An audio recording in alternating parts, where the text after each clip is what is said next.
Let me update everyone on a presidential tweet that came out this morning, just I think about an hour ago. Here it is. The approval process for the biggest tax cut and tax reform package in the history of our country will soon begin. Move fast, Congress. Who's with us?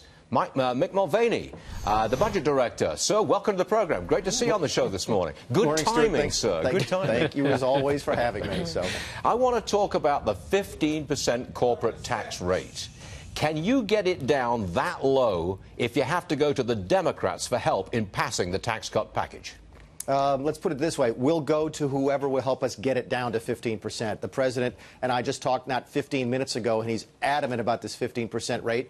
Pointed out accurately, by the way, that even in China, for certain companies, the rate is 15%. So to think we can compete internationally at 20 and 25%, not sitting very well. We're pushing hard for that 15% number, Stuart. I think you just broke some news. Because if you really do get 15%, and the president's pushing hard for it, if you get 15%, you can, this is my opinion, you can expect a lot of money to be repatriated from overseas where it sits now. 15% will bring it back.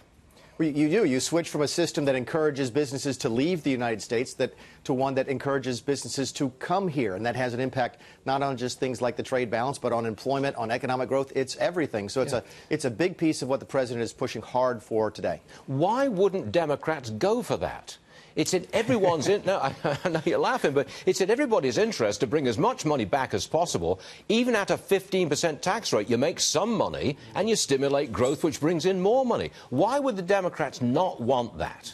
Stuart, I hope you're right, and I know the president had a great meeting last night with a couple of Democrat senators, along with a couple of Republican senators, so hopefully we're sort of planting those seeds. But to your question, why wouldn't they do it? Look, I've been around the town long enough to be just a little bit cynical and know that any corporate tax reduction will be portrayed by some members of the other party as giveaways for the wealthy, giveaway for the big corporations, giveaways for the top 1%. So it's fairly easy to demagogue and to politicize that issue, and that's the challenge that we'll face. So if they want to focus on substance and focus on really changing the country for the better, getting America back on track, making America great again, that opportunity will be there for them. Now, you do not want the tax package to be revenue neutral.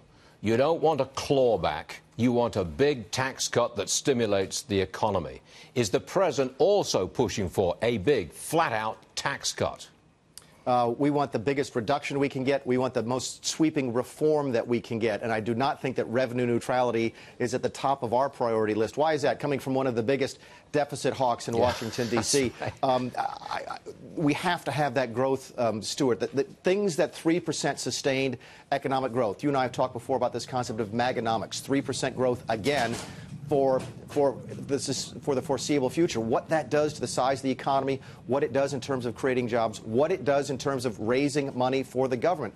Keep in mind, if you had 3% growth for just the last 10 years, the budget would almost be balanced this year. So that additional growth compounded over time can have tremendous impact on our federal revenues, in addition to having tremendous impact on household wages or household income. So we're driving everything we can do to try and get that 3% growth back to being the new normal again. You do accept, though, that if you get Democrat help, whatever that help is, will water down the impact of the tax cut package. I mean, you accept that?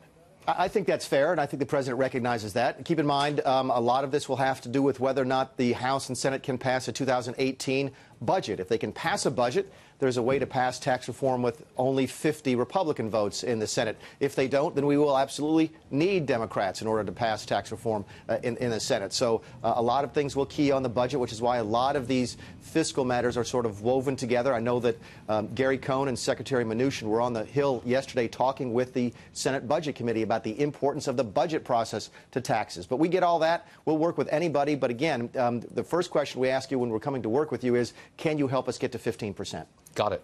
Mick Mulvaney, Budget Director, thanks so much for joining us, sir. We appreciate it. Thank you. Thanks, Stuart. Yes, sir.